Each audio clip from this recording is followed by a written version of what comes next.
Hello friends and welcome to the Southern Mountain Kitchen. Today we're going to make a cheese ravioli skillet.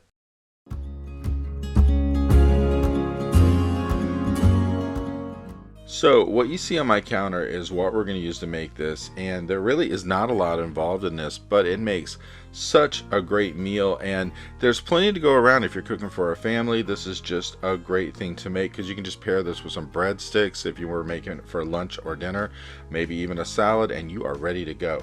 So as you can see, not a lot going on here. Everything's going to be cooked in one cast iron skillet while I'm doing this, except for the ravioli, which we're going to have to boil first to bring over. So in our large skillet, we are adding about 2 tablespoons of olive oil. We're putting this over medium-high heat, and we have 1 cut up onion going into this, which is about a medium-sized onion.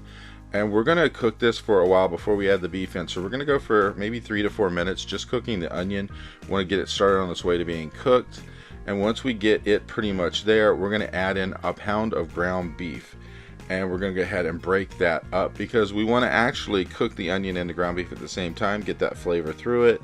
So we want that ground beef broken up into as small pieces as possible. So we're going to cook this and brown it at the same time. So go ahead and move it around the pan and make sure everything is in there. And we're going to add some seasoning. A half a teaspoon of garlic powder, a half a teaspoon of salt, and a 1/4 of a teaspoon of pepper.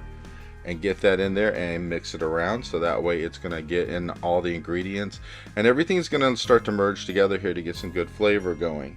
So we're going to cook this, as I said, until our ground beef is browned, because we want to get it to that point before we do anything else to it. And once we're getting pretty brown, we're going to add in some minced garlic. So as you can see, this is really browned at this point. We don't want to add the garlic too soon because then it will start to scorch it or whatever. So we're adding 2 tablespoons of minced garlic. And we're going to move this through the ground beef and cook it. We don't want it sitting on the bottom for too long because the worst taste in the world is burnt garlic, so we don't want that happening. So go ahead and mix it through. Make sure it's completely combined in with everything else in the pan, and keep everything moving around a little bit. And we're going to just cook this for a couple minutes as we're mixing it up, because you usually want to cook the garlic for anywhere from 30 seconds to a minute. You don't want to leave it in there a long time just sitting on the bottom doing nothing. So just want to make sure that it's done, and just keep moving it around. And the next thing we're going to do is we're going to add some diced tomatoes to this. I'm going to use the Italian seasoned kind of diced tomato, which this is a 14.5 ounce can. You just go ahead and pour it straight in with the juices and everything in there. And believe it or not, 14.5 ounces does go a long way when you're putting it in with this. So we're going to mix this around a little bit, get everything incorporated, and get all of those flavors mixing together. And just give it a second to mix through. And the next thing we're going to do is we are going to actually add some spaghetti sauce to this. Now, what we're going to do first is we're going to add 1.5 tablespoons of Italian seasoning.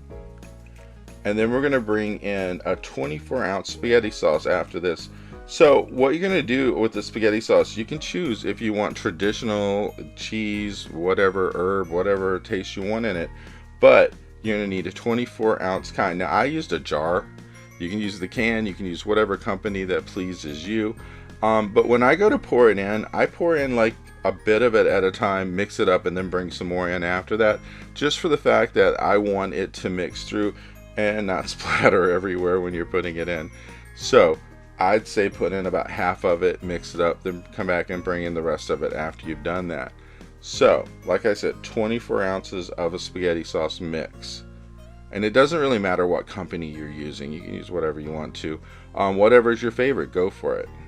So you see I added the majority of this in here. It's like probably a little over half of my thing. And I'm going to mix it up. And then I'm going to come back in a second and pour the rest in. I just want to get it kind of mixed in before I get all of it in there. And there's so much in the skillet it's hard to mix around. So go ahead and keep stirring this as you're doing. We want to make sure that everything has a chance to mix up really well. We don't want any one thing sitting in one place too long, and we'll just keep mixing it up. Now, as you can see, this is looking like a really great sauce already because there's so much going on in here. There's so many things that are going to make this really tasty. It's going to be like an amazing food to eat. So go ahead, add in the rest of your sauce, get it in the pan, and then mix through another time. And that way everything is in there. And then after we get this going, we're going to let this simmer for just a few minutes, and we're going to set it to the side, and we're going to move on to our pot where we're going to boil some water to actually put in the ravioli. So once you get everything mixed through, we're going to move on to that next step.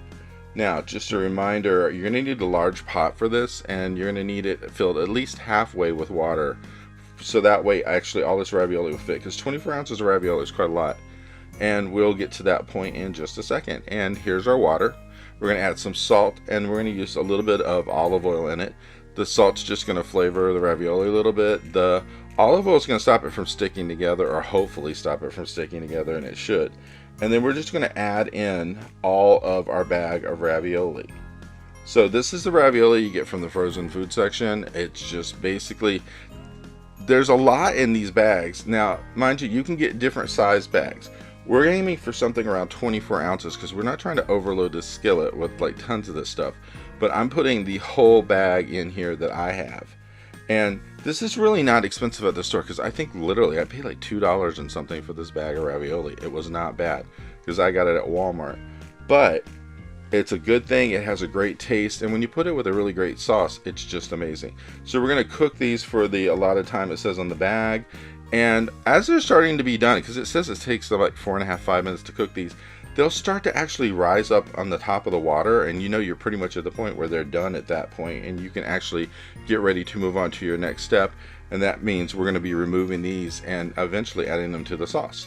So what we're going to do is take our sauce, which is still hot from our skillet, and we're going to add in about 1/2 cup of mozzarella. And this is going to give it a little bit of cheese in the sauce itself. So we're going to go ahead and just mix this through and let it start to melt before we add in our ravioli. So go ahead and mix that through a little bit. And then we're going to bring over our ravioli just a few at a time and adding them in, because we want to push them into the sauce. Because you don't want them just sitting on top, because we're going to put these under a broiler in a minute just to melt the extra cheese going on top of all of this. And we want to make sure that, you know, we don't singe the edges of them that much. So go ahead and bring in your ravioli, and as you do it, just push them down in, because you want to get them coated so that way the ravioli takes on the taste of the sauce itself. So keep mixing them through until you've gotten everything out of your pot. And this is where a slotted spoon is your friend, because you can actually just reach into your pot and pick them up and make sure that there's any water or anything excess in the bottom. It's not going to really come with it. It's going to drip out as you're picking them up from your pot, because you know you don't want all that water ending up in your sauce. It's just going to water your sauce down, and it's not nice. So go ahead and add all of these in. And as I said, you know, we had cheese left over from before, which is about 1/2 cup. And what we're going to do is just sprinkle that over the top. We're not trying to coat the whole top of this with cheese. We're not overloading it, because the ravioli themselves are cheese ravioli. So we don't want to add extra cheese, because there's some cheese in the sauce. There's going to be cheese on top, and there's going to be cheese in the ravioli. So we don't want to like totally go overkill on this. But we do want to make sure that they are kind of pushed down into the sauce quite a lot before we do this. But once we get the other cheese on top of here, they're going to go into the broiler just long enough for you to melt that cheese. And that way, this is going to be ready to eat. So here we go. We're pushing in our last little bit of cheese here, which is about 1/2 cup. And then we're going to put this under the broiler and let it melt some. And when it comes back, it will look something like this. And this is such an amazing thing to eat. I paired it with some breadsticks, and it was an amazing meal. I hope you liked this video, and if you did, please like and subscribe. And if you get a chance, check out the Southern Mountain Kitchen website, where you can get a free recipe, check out the cookbooks available from the Southern Mountain Kitchen, and if you'd like to, you could order a cookbook at a discounted price, cheaper than Amazon, with shipping that is also cheaper than Amazon.